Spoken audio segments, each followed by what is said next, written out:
先輩。あんた、今俺のこの頭のことなんつった？ Alright, hey guys, Grandmaster Popo here today, and we're doing a little bit of a different video. I've done reviews like this in the past before, but nothing quite like this. So what we have here is the Super Action Statue Josuke Higashikata Part 4, and then the Crazy Diamond figures.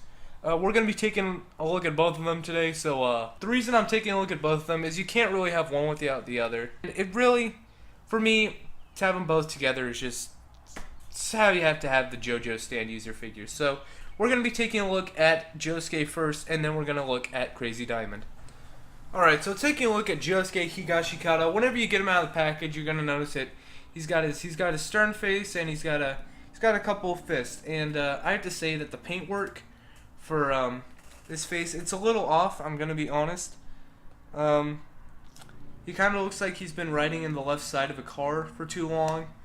Because see, this side doesn't look too bad, but then once you turn it around, you can see he's got a wee bit of a sunburn going. It doesn't bother me as much as probably the next guy, and I don't really have this head on the Josuke figure, but either way, it's just a little something that I noticed. But besides that, the paintwork for the eyes and the eyebrows is really good. Like, Super Action Statue, no matter what figure you're getting, you know you're going to get good paint. Like, the articulation could be iffy, but the paint is just absolutely phenomenal. You got his little earrings there. You got the blue in the eyes.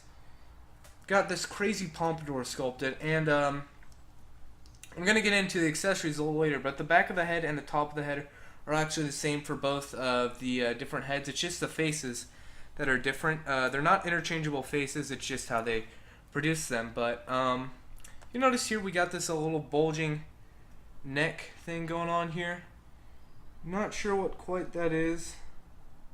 It looks weird, especially with the sides of the jacket, with the collar of the jacket. I feel like the collar of the jacket should be coming out just a little further. So I might take a Dremel to this or sandpaper and just sand it down a little bit. But as of right now, it doesn't really bother me, especially when you have him like straightforward like that. It looks perfectly fine. So then we also have his little heart emblem and his little peace sign, which all just looks really nice. And then we got some yellow in here, and there's shading throughout the whole figure. And the yellow here, there is a few. There's a few different shades of yellow. We have the gold for the zippers, a darker yellow for in the middle of the pectorals, and then like just a lighter yellow. And overall it just looks really good. We have a peg hole in the back for his flight stand, for the Super Action Statue flight stand. Then we got buttons running all the way down, and these are actually removable, and I'm going to show you guys why later. But yeah, overall the paint is just really good. Yeah, no matter what Super Action Statue figure you get, the paint is always going to be good. And we got the little shoes there. Yeah, so that's taking a quick look at the paint for Josuke Higashikata. Let's take a look at his accessories, and then we'll take a look at his articulation. So taking a look at Josuke Higashikata's accessories, he comes with 7 hands. I probably misplaced the other one. It's back here somewhere. But we have a splayed open hand for his right side, which it's nicely painted. All these are really nicely painted, as I was just saying earlier about Super Action Statue. Then we have this one right here, which actually Josuke does this quite a few times. Whenever he's holding the binoculars, and then also whenever he's like, "What'd you say about my hair?" to Jotaro. So he does that a couple times, and then we get a pointing finger, which is always nice to get because he's like, "Mastando." Stando. You know, so that's nice. And then the last hand for his right hand is this hand, and it's actually to grip onto his bag. Then for his left side, we have this splayed open chopping hand, so that's nice. And then we have a slightly relaxed hand for the left side. We also have an interchangeable head, which this is by far one of the best parts of this figure. It's really well painted. I don't know if the camera can really pick it up, but this eye right, his right eye actually has a little less I guess eyelid coming down, and this one has a little more, so it just shows that he's like super pissed off and just really angry, and it's really cool. But the paint on this is absolutely phenomenal. Like, if the rest of the figure was good, this is amazing. But it's a really good head sculpt. My only gripe with that is that it doesn't come with another head sculpt. I definitely feel like it should have, because especially a happy head sculpt, because it just would show the wide range of Josuke's personality. Then we have the binoculars here, and the hand just plugs onto the binoculars like this. There's no like peg or anything. It just sort of slides in. So just sort of like that. So yeah, that's nice. I like that. So it's a story specific, it's a scene specific accessory, but it's cool. Then we have a Josuke School Bag, and the buckles are painted on there. Got the little lock, got the buckles. They're shading on this like throughout the whole thing. There's little buttons on the back, and then you have the strap up here. So it's little things that Super Action Statue does that just really makes the whole figure look great. So now let's move on to articulation. So the articulation here for Josuke, Super Action Statues, some of them tend to have a lot of good articulation, especially stand figures and Part 1 and Part 2 figures, because they were mostly Haman users. After that, it's sort of, I want to say the earlier figures are probably what's mostly lacking in articulation, but even still, it has a lot of articulation points, but just not as much movement. This is more of like a middle ground type figure, so it's not exactly a newer figure, but it's not an older one either. So the head can look up this far, and then down this far. So you can get him to look down at his toes if you wanted to. And then got some movement in this top ball joint here, so if you want to get some Josuke attitude going, you could totally do that. And then you have even more with the neck there, so you could have him cocking his head to the side, or having him listening for what Yoshikage Kira is saying, like Kosaku saying his name or whatever. As far as up here, the range of movement is really good. You can get that head into any real pose that you want it to. And we have a little diaphragm joint here. Bends that far forward and then that far back. Yeah, it's not the best, but it's not that bad either. Arms can go up almost 180, almost completely 180. They can go around. I mean, there's a little bit of a bicep swivel here, but not really. That's more of what this elbow joint is for. You can swivel that right there, swivel it back. Double jointed elbow, get way more than 90 degrees. It's honestly an insane amount.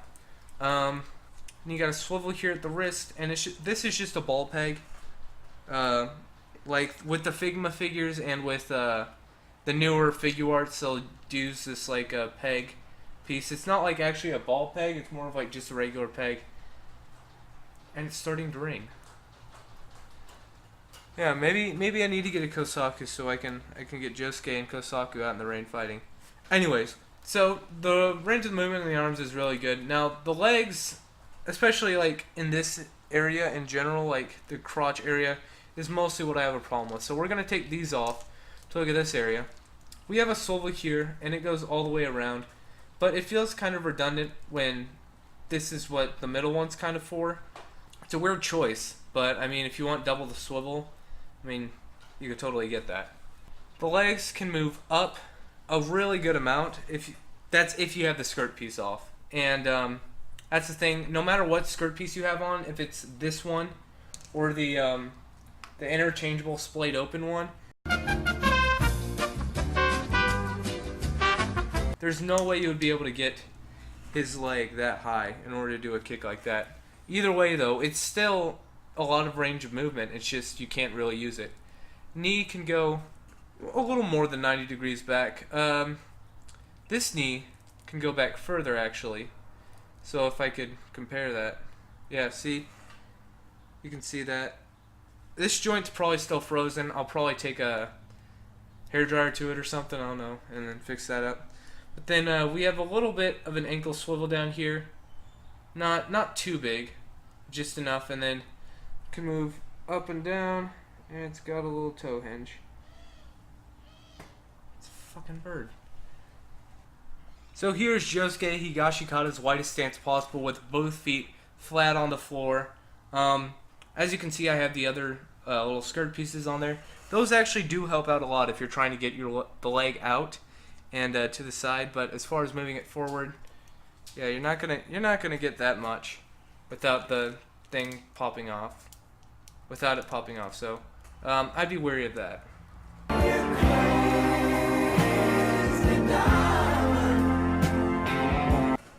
So now taking a look at Crazy Diamond here, I have to say, I really like this figure, like a lot more than I thought I would, a lot.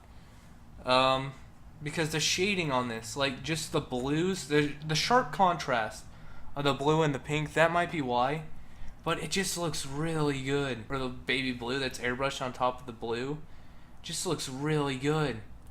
Yeah, this whole figure, like aesthetically, looking at it, in terms of like looks absolutely amazing. Like I'm sorry, but I like the way that the Crazy Diamond looks a lot more than the Josuke. It's probably, in terms of appearance, my favorite JoJo figure that I own, because my God, it just looks. Just look at it. Just look at the shading on there. I don't know if you can really pick it up because I had to change the lighting, but there's different shades of blue for all the diamond parts. Like, granted, that probably should have been like a shiny blue for the diamonds, but even still, it looks really good.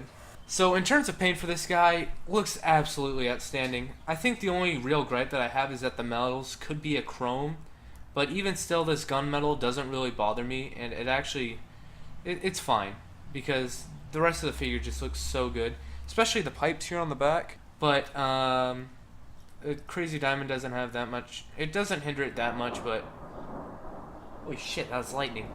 But yeah, in terms of paint, this guy, ugh. Then taking a look at Crazy Diamond's accessories, he comes with a good amount.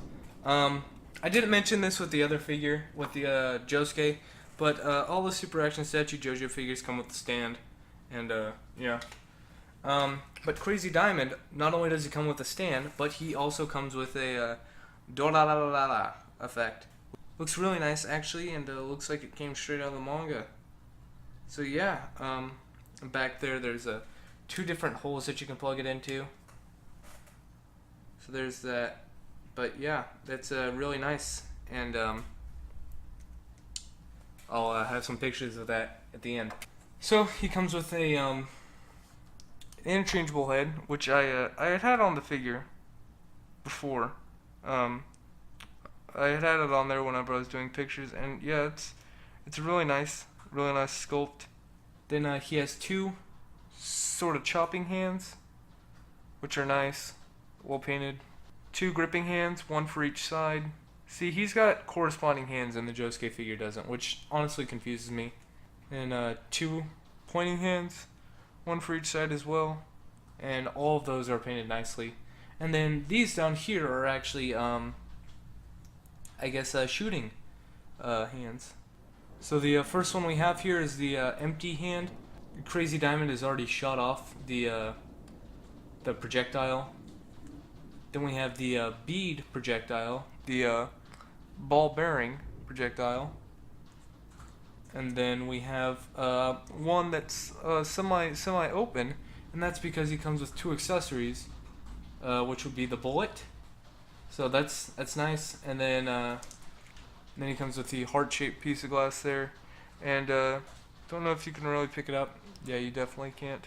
It's actually got the dots of blood in there, so that's really nice. In terms of accessories, Crazy Diamond absolutely destroys Josuke. So articulation for this guy, definitely the stands, they're able to have a lot more articulation than stand users because they're the manifestations. They should be able to move around more freely. So the head is on the ball, on a ball peg right there. So it's similar to the Josuke one. Josuke has a ball peg like this. I probably didn't show it, But yeah, it just pops on, and you can pop on like his interchangeable head. See, it just pops on like that. So it his head can go down quite a bit, not so much up because of the pipes, and that's mainly what I was talking about. But even still, you can have him look up by using just the ball peg that's on there. So yeah, get him looking up a bit, but not as much as like the Josuke figure. But he's got 2 small like ab crunch joints, so they both go in and they both go back. More so in than back. Another thing that I'd like to point out here is because of the ab crunch. Let's focus in on that. Because of the ab crunch, there is some paint starting to chip, like right there, and then on this side as well. So be wary of that. I've had them for a little over a month now, and that's I just started noticing that. But yeah, as long as you aren't too crazy with it, then I think you should be fine. But yeah, that ab crunch gets a fair bit of movement, and then you can swivel this top one around, and that'll do that. Can go up this far. Doesn't really go up because of the shoulder pads. It's totally fine. He has a bicep swivel here, which you don't really realize how much you like a bicep swivel until it's not on the figure. Then he's got the double jointed elbows. Not as much as a Josuke, but if you extend it a little more, you can get it about the same. Then we have the wrist pegs that we have with Josuke. So it just goes around, spins around, and these spin around with the wrist peg. Whenever you do spin it, the little blue thingies will spin around. So yeah, it doesn't really hinder any movement. Swivel down here. That works just like that. And then the legs can go up a really good amount, and then they go back an alright amount. They go out to the side, limited by this little disc, but if you were to take it off, I'm not going to try it because, well, I don't want to break it, and I feel like it would be a little more difficult to push it back on there. But yeah, these actually are on a ball joint as well, and you can just rotate them around. Same on this side. It has a double jointed knee, goes all the way back, a really great amount, and then has a little bit of ankle movement, can go up and down a little bit, and then you get a little bit of a pivot, not too much though, not too crazy. Then you get a toe hinge, and then here's Crazy Diamond standing with both feet flat on the floor. So overall, these are both really solid figures. If you were to hold up a gun to my head and say which one do I prefer, in terms of figures, the Crazy Diamond is clearly better. You're getting more of what you pay for, more accessories, more articulation. It's just a better figure, more paint. But in terms of like, if you're a JoJo fan and you're wanting to get one of these, I'd have to say with the Josuke. You can't have the Crazy Diamond without the Josuke, but you can have Josuke without Crazy Diamond. Or just get them both, because honestly, these two complement each other so well. Anyways, guys, thank you so much for watching this video. Sorry for the rain in the background. I can't really change the weather. I plan to be doing more reviews. There's one that I've had on the back burner for a while, but I'm going to be taking a look at. So thank you guys so much for watching, and I hope to see you in the next video. And I'll stay here with you till you find it. 1990